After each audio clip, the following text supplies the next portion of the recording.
Hello friends, in last video we have seen that the interfacing of potentiometer with Arduino and also seen the program for how the analog value is read using the Arduino. ठीक है, तो ये हमने code भी लिखा हुआ था और इसको हमने रन किया। तो पॉट जब ज़ीरो पे है तो आपको ज़ीरो वोल्ट वो ज़ीरो वैल्यू देगा, और अगर हम पॉट को चेंज करते हैं पोजीशन तो इस position according to this position ये आपको वैल्यू देगा। और अगर हम उसको दूसरे एक्सट्रीम पे लाते हैं तो ये हमें वैल्यू दे रहा है 1023। ये पॉट क्या होता है, इसके अंदर एक रेजिस्टर होता है, 3 टर्मिनल रेजिस्टर। इसको हम समझेंगे इस डायग्राम की हेल्प से। तो इस डायग्राम में देखो हमने क्या है, इस डायग्राम में एक रेजिस्टर है जो है 3 टर्मिनल रेजिस्टर। रेजिस्टर को जनरली 2 टर्मिनल्स होते हैं, लेकिन this is what this is the 3 terminal resistor, जिसका एक टर्मिनल कनेक्ट करते हैं हम सप्लाई के साथ 5 वोल्ट के साथ, दूसरा टर्मिनल हमने कनेक्ट किया है ग्राउंड के साथ, और जो थर्ड टर्मिनल होता है वो हमने यहाँ पे एक वोल्ट मीटर को लगाया हुआ है। ठीक है, अब देखो कि ये इस काम कैसे करता है। जब हम ये वाइपर की पोजीशन चेंज करेंगे तो यहाँ पे जो वोल्टेज है वो चेंज होगा। अगर हम इसको यहाँ पे लेके आते हैं बिल्कुल ज़ीरो पे, ठीक है, 0% पे अगर हम इसको लेके आते हैं 0% पे, तो ये वोल्टेज शो कर रहा है 0 वोल्ट। और अगर हम बिल्कुल ऊपर लेके जाएंगे यहाँ पे 93 100% पे लेके जाएंगे, तो अब ये क्या कर रहा है, 5 वोल्ट शो कर रहा है। तो इस पोजीशन पे है, मतलब इसका कनेक्शन हो गया 5 वोल्ट के साथ। ये रेजिस्टर पूरा बाईपास हो गया और इसका कनेक्शन हो गया 5 वोल्ट के साथ, इसलिए वो क्या शो कर रहा है, 5 वोल्ट। ठीक है, और अगर हम इसको यहाँ पे लेके आते हैं, ठीक है, 0% पे, तो यहाँ पे इसका कनेक्शन हो गया है ग्राउंड के साथ।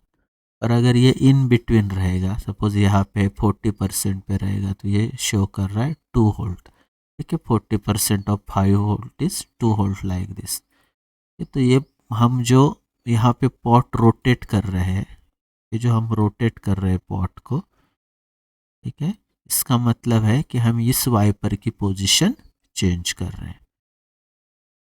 ठीक है, अब देखो यहाँ पे एक हमने वोल्ट मीटर लगाया। ये वोल्ट मीटर जो वैल्यू दिखा रहा है डायरेक्ट वोल्टेज दिखा रहा है, लेकिन इसमें क्या दिखा रहा है, वो एनालॉग वैल्यू दिखा रहा है। तो अगर हम वोल्ट मीटर बनाना चाहते हैं वोल्ट यूजिंग आर्डिनो, कि हमें एनालॉग वैल्यू नहीं चाहिए, हमें क्या दिखना चाहिए, वोल्टेज दिखना चाहिए। अगर इस पोजीशन पे है तो मुझे कुछ जो भी वोल्टेज होगा उसका वो हमें दिखना चाहिए। तो उसके लिए हम क्या करेंगे, हम थोड़ा इसको थोड़ा मैथमेटिकली समझने की कोशिश करते हैं। ठीक है, बहुत इजी है मैथमेटिकल। अगर आप ये समझ जाओगे तो आप किसी भी सेंसर का एनालिसिस करके आप आर्डिनो के ऊपर उसको रिप्रेजेंट कर सकते हो। तो देखो इसके लिए मैंने क्या किया कि एक टेबल बनाया मैंने, और इस टेबल में मैं क्या लिखा है, एनालॉग वैल्यू एंड वोल्टेज। ठीक है, अब इसका क्या मतलब है कि जब ज़ीरो वोल्टेज है, जब ज़ीरो वोल्टेज है तो हमें वैल्यू मिल रही है ज़ीरो। देखो फिर से मैं आपको समझाता हूँ यहाँ पे जाके। जब ये ज़ीरो पे है, ज़ीरो पोजीशन पे है, this is the zero position, तो हमें वैल्यू मिल रही है ज़ीरो। तो ये मैंने यहाँ पे शो किया है कि अगर ज़ीरो पोजीशन पे है, ये ज़ीरो की पोजीशन हो गई, या वोल्टेज अगर इसको हम ज़ीरो देते तो एनालॉग वैल्यू शो कर रहा है ज़ीरो। और अगर हम इसको 5 वोल्ट पे लेके जाते या इस एक्सट्रीम पे लेके जाते तो वैल्यू हमें मिल रही है 1023।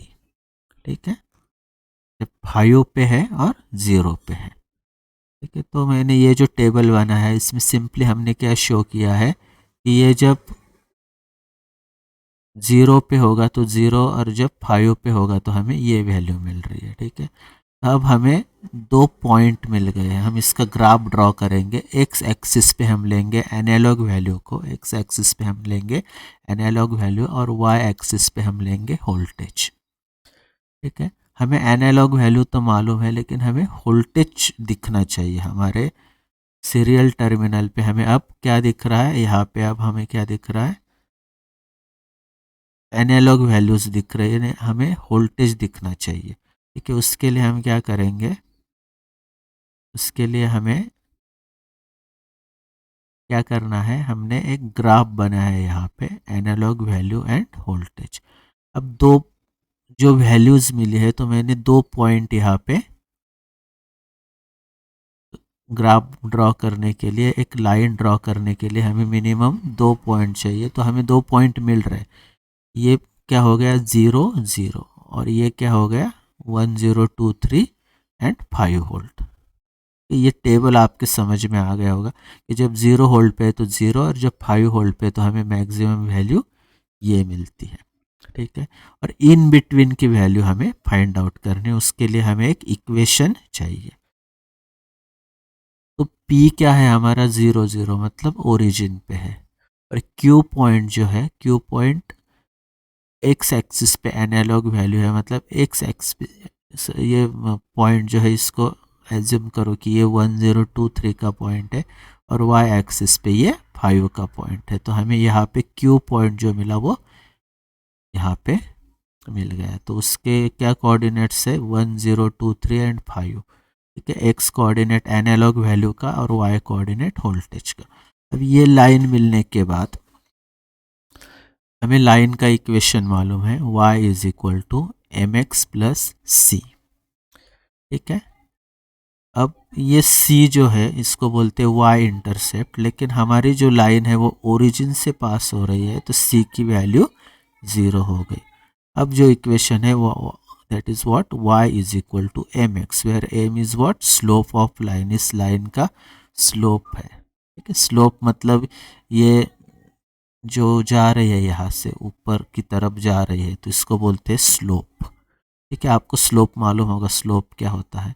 तो हम इसका स्लोप फाइंड करेंगे। तो स्लोप के लिए एक फॉर्मूला होता है m is equal to y2 minus y1 upon x2 minus x1। अब ये क्या है y2 x2, तो देखो ये पॉइंट हमने कंसिडर किया P पॉइंट, तो इसके कोऑर्डिनेट जो है 0 0 इसको हम बोलेंगे ये होता है x कोऑर्डिनेट y कोऑर्डिनेट। तो ये हमारा फर्स्ट पॉइंट है इसलिए x1 एंड y1, और ये सेकंड पॉइंट है इसलिए इसको बोलते हैं x2 एंड y2। तो हमें क्या इक्वेशन है हमारा y2 minus y1 upon x2 minus x1। देखो अब यहाँ पे y2 क्या है 5 एंड y1 इज व्हाट 0, तो 5 minus 0 divided by x2, x2 है 1023 एंड x1 है 0।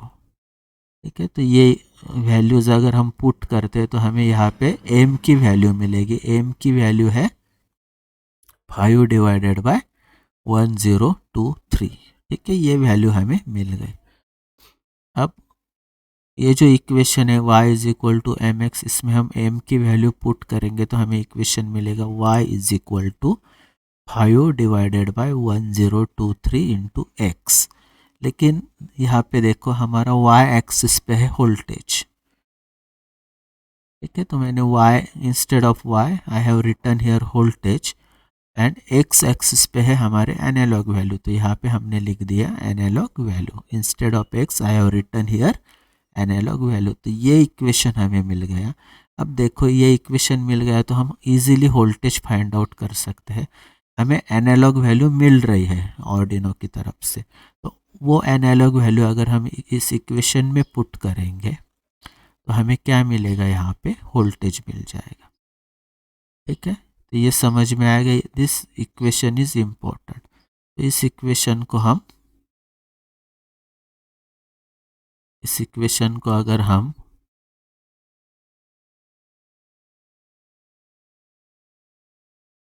यहाँ पे हमारे प्रोग्राम में लिखते हैं। तो देखो हमें क्या करना है, हम प्रोग्राम में जाएंगे और यहाँ पे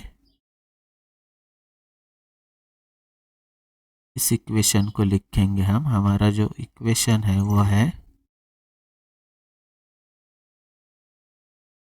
वोल्टेज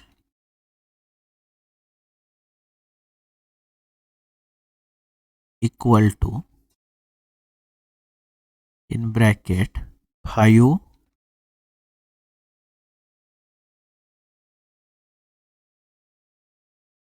क्या इक्वेशन है, voltage is equal to 5 divided by, ठीक है, 5 divided by 1023 into analog value, ठीक है, और उसके बाद सेमीकोलन। और अब हमें यहाँ पे जो वोल्टेज मिल रहा है, अगर वो हम वोल्टेज यहाँ पे लिखते हैं,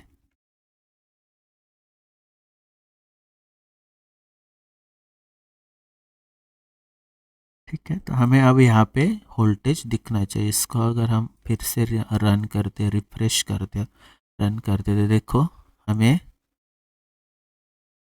हम वेरी कर रहे हैं लेकिन हमें 0 ही दिखा रहा है। वो ऐसा क्यों हुआ, कुछ दिखाना चाहिए। अगर यहाँ पे है तो 0 ठीक है, लेकिन अगर मिडल में है यहाँ पे है तो कुछ 5 वोल्ट उसने, लेकिन हमें ये 0 दिखाना चाहिए। तो ये 0 क्यों दिखा रहा है, हमने वोल्टेज को फ्लोट में डिक्लेयर किया, और फ्लोट का मतलब है डेसिमल पॉइंट में। देखो हमारा जो वोल्टेज, हमें यहाँ पे जो वोल्टेज दिख रहा है वो 2.85, ठीक है, तो डेसिमल में वोल्टेज है। तो अगर हमें कोई वैल्यू डेसिमल में चाहिए तो उसको बोलते हैं फ्लोटिंग पॉइंट वैल्यू या फ्लोट वैल्यू, ठीक है।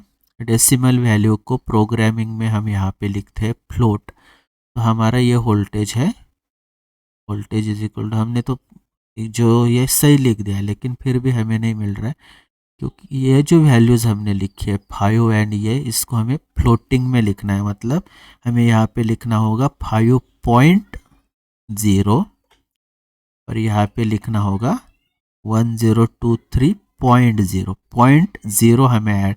अब अगर हम इसको रन करते हैं तो देखो हमें क्या मिला, 5। तो यहाँ पे ये इम्पोर्टेंट है कि आपको 5.0 लिखना पड़ेगा, तभी कंट्रोलर को पता चलेगा कि ये जो वैल्यू है वोल्टेज इज इक्वल टू। अब देखो वोल्टेज की वैल्यू डेसिमल में है, लेकिन यहाँ पे पहले जो वैल्यू थी ये सारी वैल्यू इंटीजर में थी, ठीक है। तो ये चेंज करने के बाद आपको, अब देखो इस एक्सट्रीम पे हमें मिल गया 5। अब अगर हम इसको रोटेट करते, कहीं यहाँ पे ला के रख दिया, तो अब हमारी वैल्यू है 3.50, ठीक है। थोड़ा और ये करते तो 3.43, ठीक है। थोड़ा सा इधर घुमाते तो 3.63, ठीक है। अब देखो मुझे क्या चाहिए, यहाँ पे वोल्ट भी लिखना, मतलब ये दिख रहा है लेकिन हमें ये पता नहीं चल रहा है इसका यूनिट क्या है। तो अगर हमें इसका यूनिट लिखना है तो हम क्या करेंगे, इसके बाद हम लिखेंगे सीरियल डॉट प्रिंट एलएन, और हमें जो यूनिट लिखना है, सपोज हमें लिखना है वोल्ट्स, वोल्ट्स, तो हम यहाँ पे डबल कोट में, ठीक है, यहाँ पे डबल कोट में हमें लिखना है। देखो यहाँ पे मैंने डायरेक्टली वोल्टेज लिखा क्योंकि ये एक वैल्यू है, एक नंबर है, ठीक है, इसलिए इसको हमने डायरेक्ट लिखा।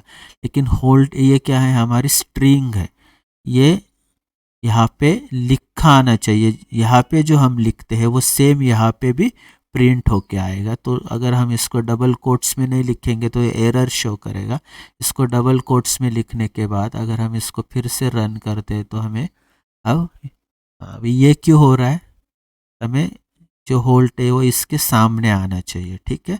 तो देखो हमने यहाँ पे सीरियल डॉट प्रिंट एलएन, मतलब वोल्टेज प्रिंट होगा और उसके बाद जो प्रिंट होगा वो न्यू लाइन पे प्रिंट होगा।